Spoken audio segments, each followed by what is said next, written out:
Our integrated payment system has gone live. We now have a fully integrated public transport system. Oh, let's go and try it out.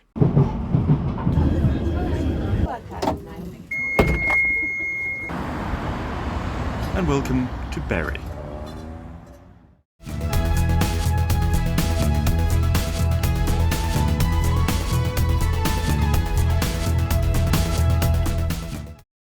First, a bit of context for those who are unfamiliar with the city. Rather like London, there are two definitions of Manchester. There's the City of Manchester, which is relatively small, and then there's Greater Manchester, which is the broader urban area, all under the Greater Manchester Combined Authority and the Mayor, Andy Burnham. It's the GMCA that controls the big citywide things, like the B network, Manchester's public transport system. But for lower level governance, things like bin collections and road repairs, the city is divided into 10 metropolitan boroughs, each with their own town hall and council and all of that. And it's these that I'll be visiting as quickly as possible. Well, actually, it'll probably be quite a leisurely pace, as I've not really got a time to beat here. I'm the first person to do this. To qualify as visiting a borough, I have to visit its town hall. I'll give some brief comments on its design, and then move on. The whole challenge has to be done on foot or by public transport, and I can take the boroughs in any order. I just need to tick them all off. And so now, at 10 AM, I'm starting at Bury Town Hall. Bury is arguably the most varied borough of the lot.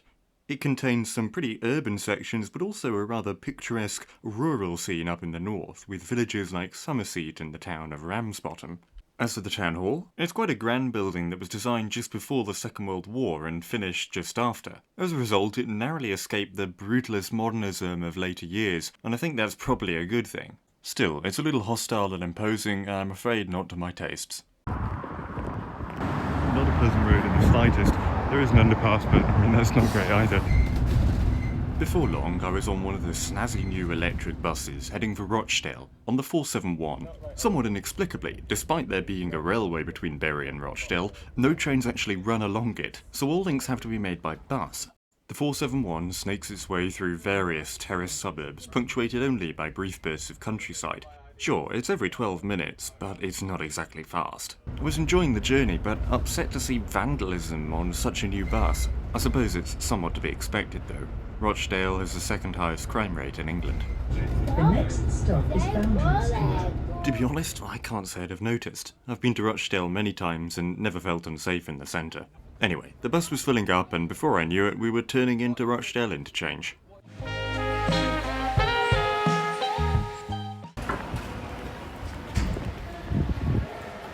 It's very nice here.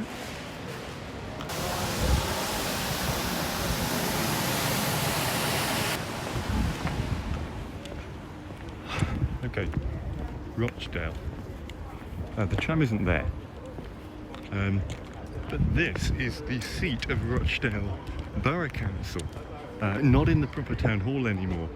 Okay, I did a bit of looking around online after this, and it turns out that Rochdale Council do still appear to use the old town hall for meetings, but their main base is here by the interchange.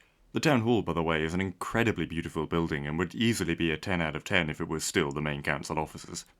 You know, as far as they go, it's not bad. It's very modernist, quite snazzy. I very much like the sort of urban form around it. I stand by these comments and think it's a pretty nice building, if not for the structure itself, but rather its surroundings. I don't know how well it'll age, but it's been here for 10 years already and seems to be keeping up just fine. Overall, I quite like it. Of course, can now tap in and tap out on trams and buses, which I've been doing today. I'm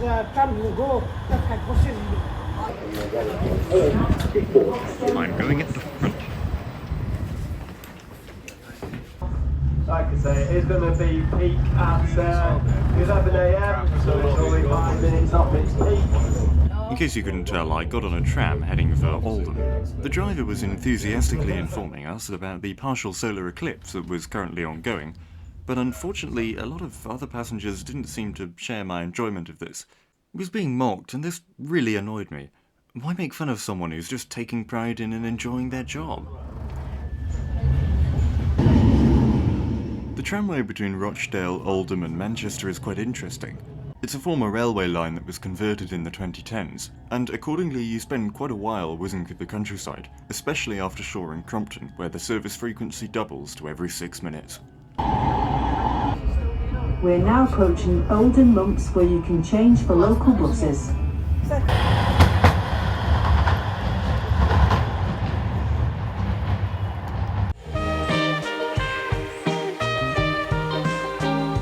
Oldham is one of those places that has a large shopping centre in the middle of town. I'm in two minds about these, but even though the surrounding streets didn't seem to be doing too well, they are quite nice and warm when it's cold outside.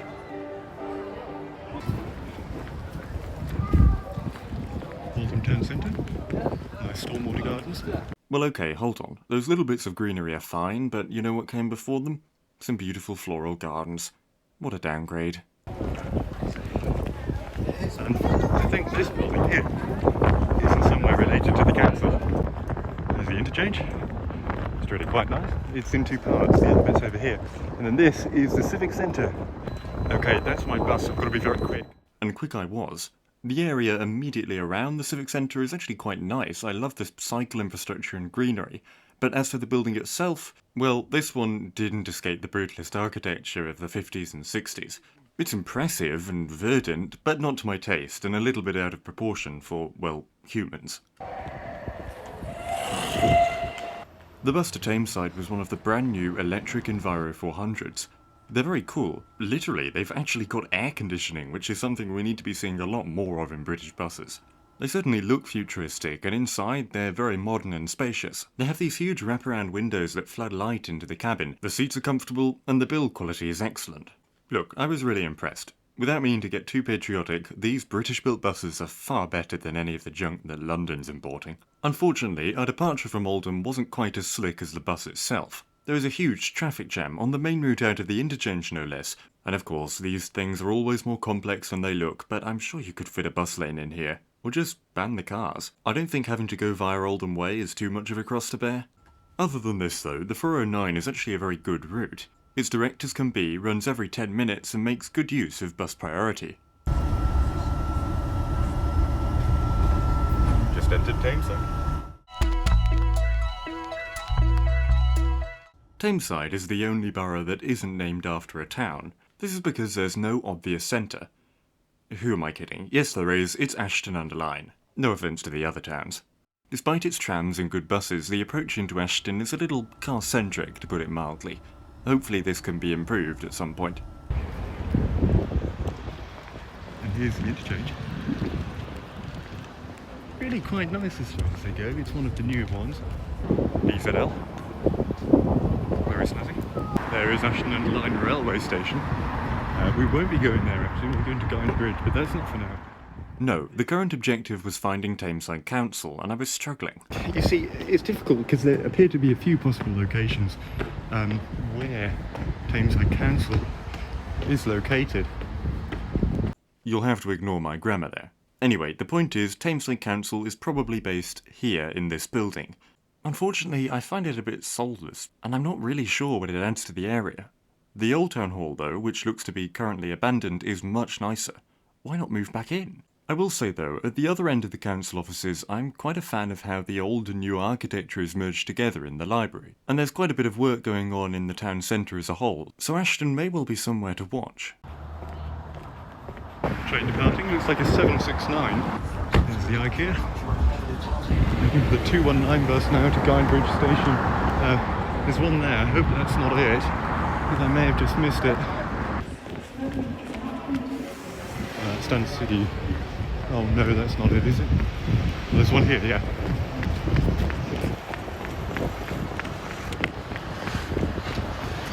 It's one of the new street decks. Metro Line one.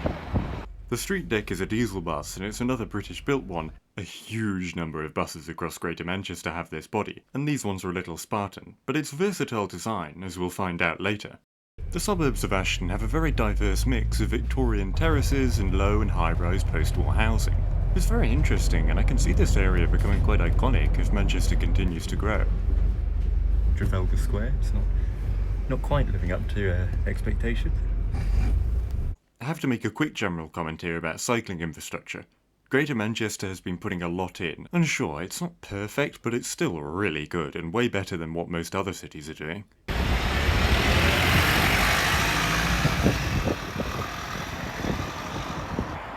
Guybridge Station. Not a very pleasant junction, I have to say, but you know, gets the job done, I guess. Actually, it doesn't get the job done. There's no proper cycle accommodation, which kind of undermines that nice infrastructure over there.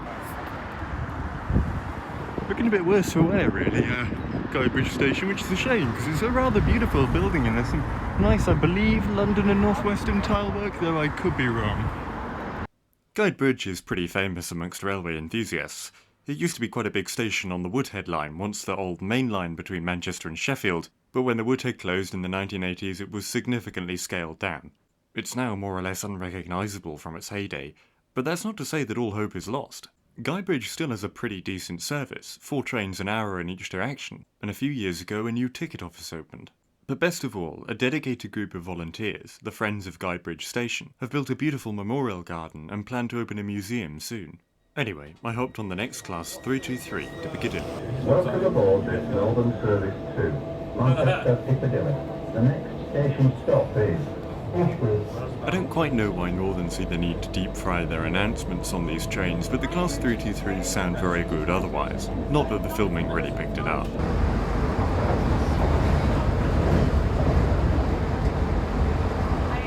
Now, as we pass the virtually abandoned Ardwick, you may be wondering what I'm doing. There are direct trains from Ashton-under-Lyne to Manchester, you may say. Why are you going via Guybridge?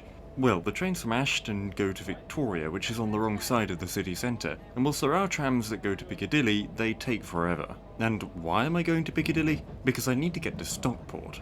There is actually a direct line between Guybridge and Stockport, but it gets 1 train a week, so I have to go via Piccadilly. That route really needs more service.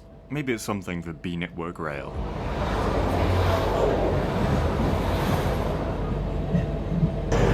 There's a very late Avanti arrival, which I will be taking. I just need to get my ticket. I've just been given a seat reservation between Piccadilly and Stockport. An intercity ticket on Avanti West Coast to Stockport. I feel pretty bad for the poor person who's sat down in my seat that I've just reserved. I'd like to know how much better this feels. They will be kicked out. Well, to be honest, I probably might. It depends on how busy the train is, but I'm not going to be so petty as to kick someone out of their seat between Manchester and Stockport. This is the unit that made the speed attempt between London and Glasgow, Royal Scot. Oh dear, I'm not sure I'll be able to get to my seat.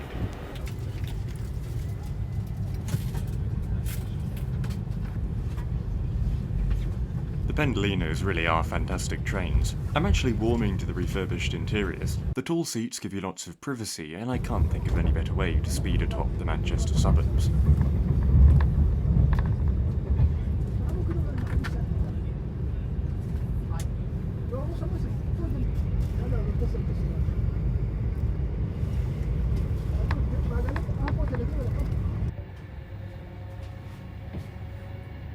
First class through there.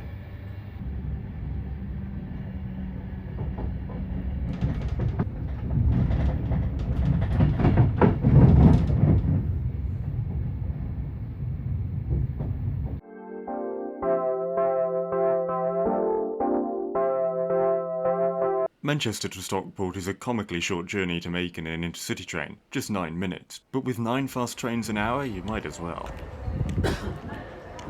Oh, would you look at that? A Liverpool to Norwich train. I think that might be the one running 60 minutes late, but I'm not sure. One of them's doing very badly today. Not exactly a surprise, though, is it? A lot of work has gone into improving the area in front of Stockport Station. It's been pedestrianised and it's definitely much nicer now.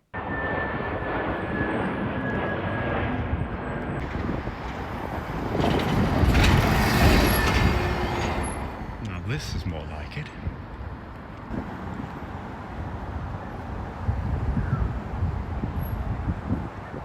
I do wonder if something was originally going to be there, though. May have been removed. Anyway, nice beat at work, Ross. Oh, it's diesel. It's in disguise. Looks like one of the new electric Enviro 400 cities, but no. It's a sham. It really is the centre of municipal architecture. It's very nice building there. I'm not quite sure what it is. I'd like to go and find out. There's a nice finger post framed with another plane. There's so many of them, all coming in to land at Manchester Airport. Beyond the main structure are several more modern additions. None of them really hold up against the original, but the bootless section isn't too bad and I rather like it. To be completely honest, I actually think the original building is probably a 10 out of 10 in its own right. However, it's let down by its location. It's infested with cars and really isn't befitting of the grandeur of this structure. The road signs sort of get in its way. Stockport's municipal buildings are almost perfect, but they're let down by their setting. With some improvements to the urban realm, they could easily become some of the best in the UK. At this point, I thought I had about 45 minutes until my next train, so I decided to kill some time by walking down to the new interchange. I had high hopes for the interchange, and well, it was even better than I was expecting. The gardens, playground, cycleway and apartments are just beautiful. It provides a tranquil relief from the noise of the town, and it is a transport enthusiast's dream. Excellent views of buses, trains and planes all in one place, and accordingly there are a number of bus spotters watching the choreography below. Isn't it just wonderful?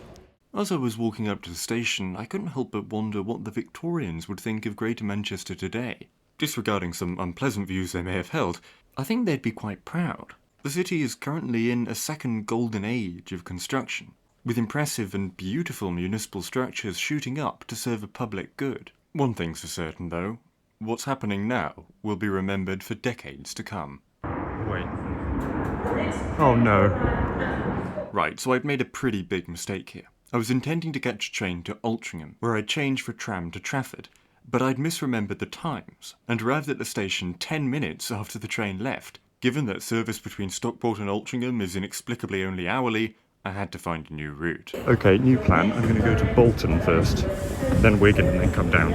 I somehow managed to find a seat in the declassified first class section on the next former Transport for Wales Class 170 heading north.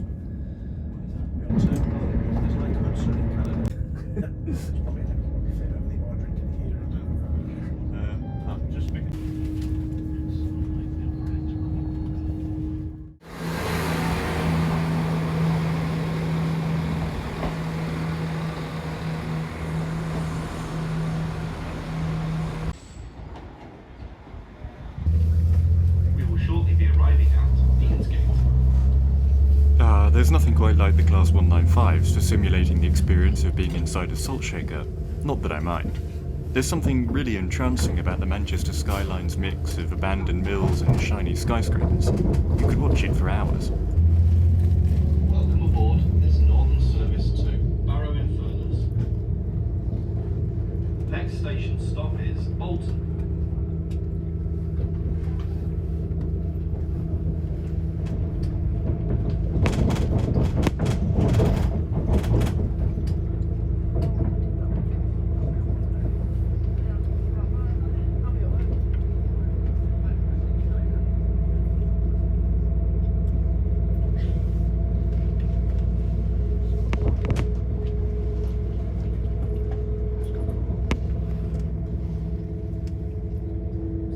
The line to Bolton is deceptively rural.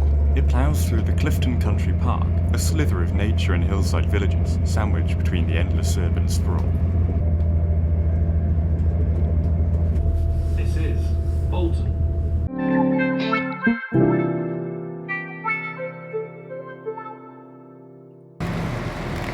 Really?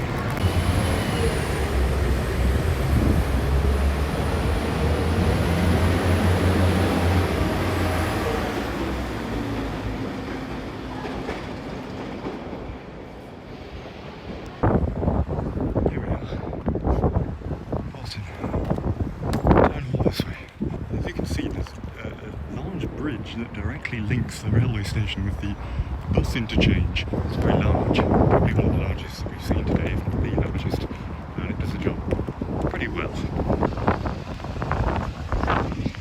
I have to get to the town hall and back in 15 minutes, which is going to be a bit of a challenge. You know, the bad weather is hurrying us along a little anyway. Oh dear, it's really raining now. The immediate thing you notice about the town hall in Bolton is that it's just huge. It's grand and neoclassical, and I can certainly imagine it being pretty scary if you're on the wrong side of the council. Well, maybe not so much anymore, but say you're a 12-year-old boy in 1890 caught stealing a loaf of bread. Anyway, the square in front and the crescent behind flatter the building, and it's a very appropriate municipal centre. I really like it. I've taken the liberty of walking back to the bus station to save myself from the rain. Just a little. But you know, I'm glad I've come here. It's quite nice. There's a Greg's. Nice and spacious, does the job. There was a 769 there. I'm worried that might be my train. I better hope not. Oh, hello. Electro. Just heard on the announcements. Again, fingers crossed. It wasn't that one. Oh no, yeah, it wasn't. I needn't have worried at all. It's a complete different side of the station.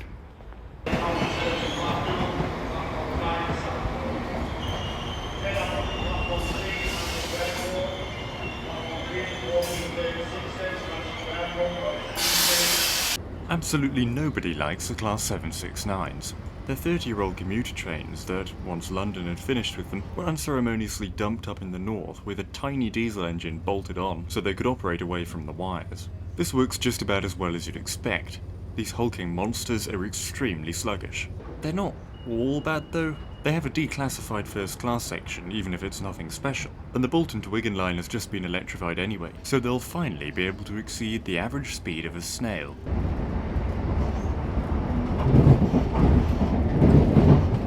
Hey, at least the opening windows mean you get to hear the track joints.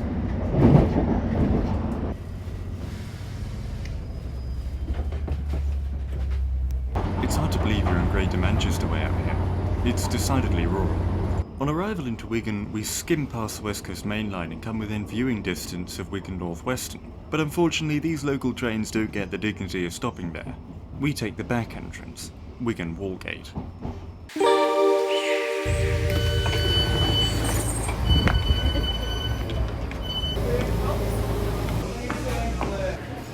I'd been told that Wigan Council was based down by the sorting office, so I headed over there.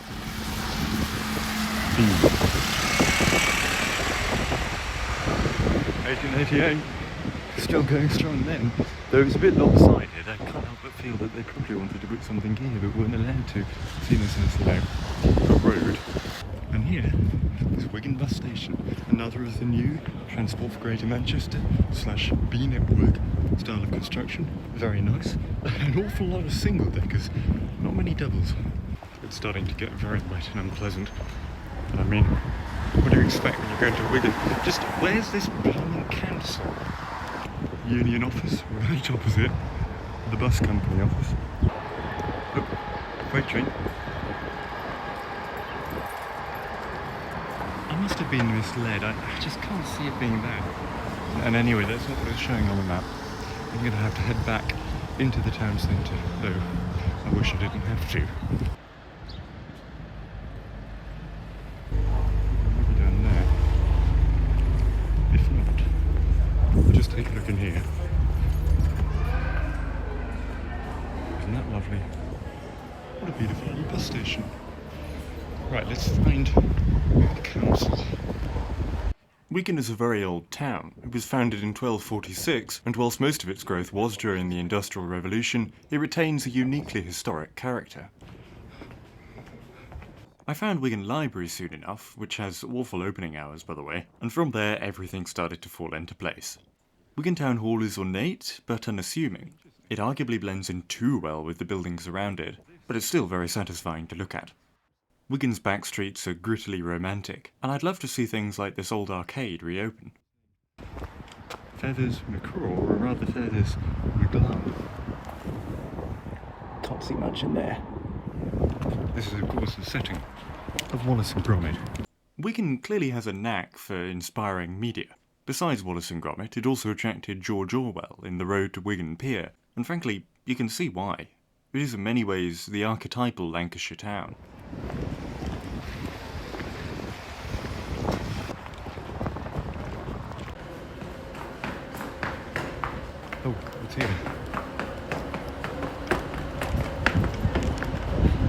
Unfortunately, my join to Salford was a Class 156. I know they're a few years older, but there's nothing they can do that a 158 can't infinitely better. Line about 156s.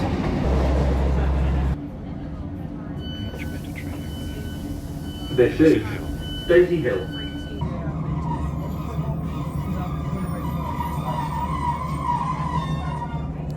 The next station stop is Swinton.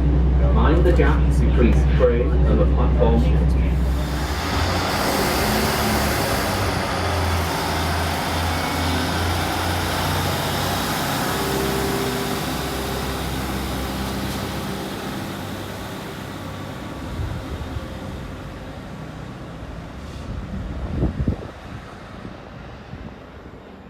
Well, it's quite a nice station, but certainly underinvested in.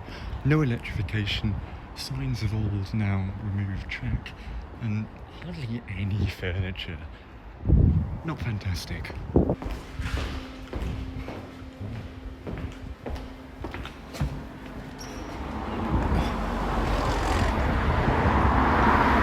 down here. Cars parking on the pavement. I do not like it, that's bad.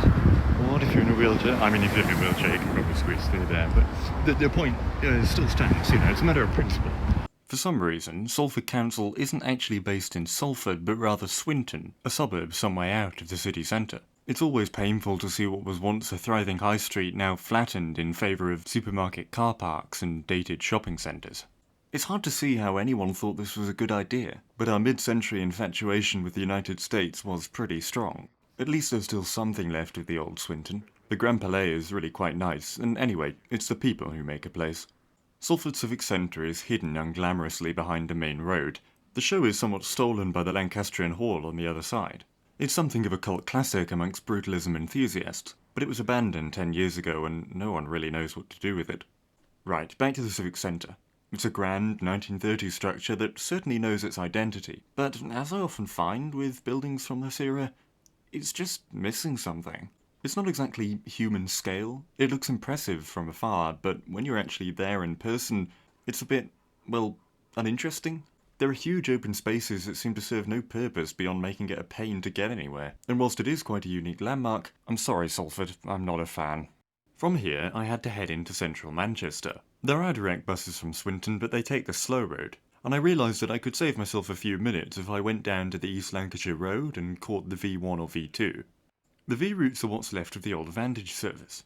Vantage was the brand name given by First Bus to the Lee-guided busway. The vehicles used were originally the luxurious Wright Geminis, similar to the street decks we saw earlier. But unfortunately, when the B network took over, the Vantage brand was scrubbed off the face of the earth and the fleet was supplemented with some decidedly less comfortable buses. Now, I'd been hoping to catch a bus between Swinton Town Centre and the East Lancashire Road, the 21 or 22, but there was something ridiculous like a half-an-hour wait on what was supposed to be a 15-minute headway. I'm afraid to say that this was pretty common during my time up there. Punctuality has improved under the B network, but clearly it has much further to go. Just seen one go by. Drat. Oh well. They're pretty frequent, every 7 to 8 minutes. I mean, to be completely honest, it's quite a way to the stop. I don't think I would have been able to catch it, even if I were faster, but wow.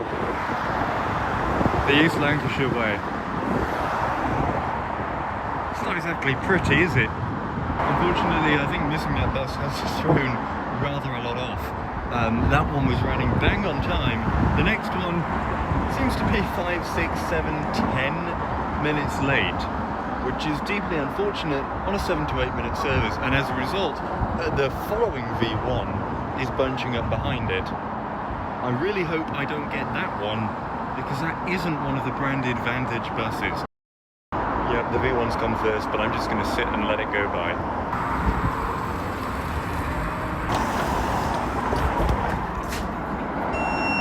Say what you want about urban highways, but when you're whizzing along one in a luxury double-decker bus, your opinion on them tends to mellow a little. What? That one? Before long, though, the highway fun is over, and you join local roads to trundle into the city centre. The streets are lined with elegant Georgian terraces, once the home of arguably the world's first ever middle class. And today, rising up behind them, are the homes of their successors, luxury apartments. It's easy to dismiss these as symbols of gentrification, and there are some very real problems here. Just like in the rest of the UK, average incomes have not kept pace with inflation over the past 20 years, and house prices have soared. But at a time when any economic growth is hard to come by, Manchester's booming economy is something to be treasured. And given how much of the new city used to be just, well, empty space, I think it would be wrong to lambast this transformation.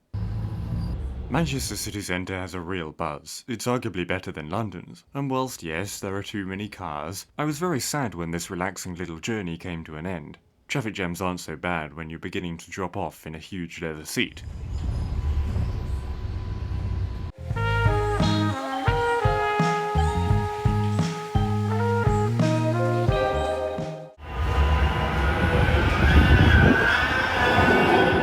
Unfortunately, some building works are going on around Manchester Town Hall at the moment, so 1, it looks a little out of sorts, and 2, the area around it feels pretty boxed in. However, when it's out of the scaffolding, it's a truly remarkable building, inside and out, and I can't wait for it to be back.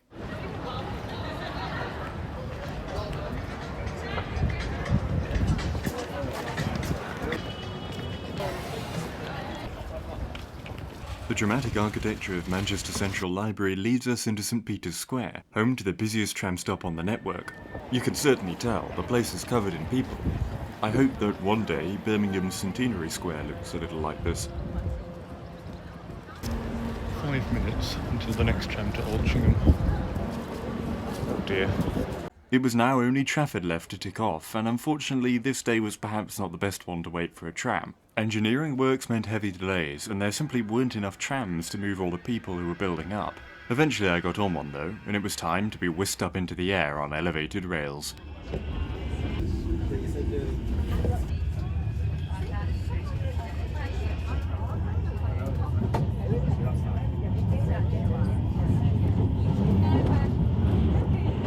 Recognise this area? We ducked under the tramline whilst heading to Bolton. A crowded Manchester tram is nothing like a busy tube train. People are happily chatting away, sometimes even with strangers.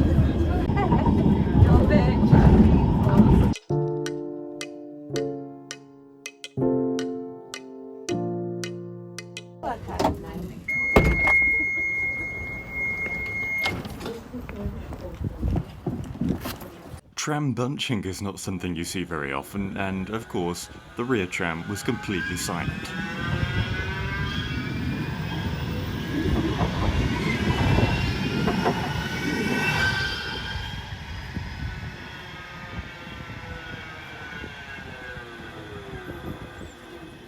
Old Trafford is a land of stadiums, and until recently, not much else. But new housing is flying up, and it's starting to feel a lot more urban than it did 10 years ago. This looks set to continue, with the whole area destined for redevelopment, centred on a new Manchester United stadium that looks, well, odd. Okay, Trafford, Town Hall. It's quite nice, isn't it? It's simple and unpretentious, but pleasing to the eye and architecturally interesting. Sure, it's not on the nicest road in the world, but I want to end this on a positive, and it gets a thumbs up from me. With that, 7 hours and 9 minutes after I started, sorry I didn't measure in seconds, I have now officially visited every borough in Greater Manchester. Is this the fastest time anyone has ever done this? Probably. I can't think anyone's ever tried before. But this isn't exactly a difficult time to beat. I made many stupid mistakes, so if you want to give it a go, you've got a fighting chance. As for concluding thoughts, Greater Manchester is a great city. It really shows what can be done with a spirit of collaboration, good leadership, and a sprinkle of investment. It's a crying shame that a lot of this effort hasn't really been rewarded by the government, who've cancelled projects and then stubbornly refused to reinstate them. But still, the city's doing a lot of its own accord, and somewhere like Birmingham could learn a lot. Contactless pay-as-you-go is obviously fantastic. It's just annoying that in the country where this technology was pioneered over 20 years ago, we still don't have a nationwide system. Central government needs to get its act together.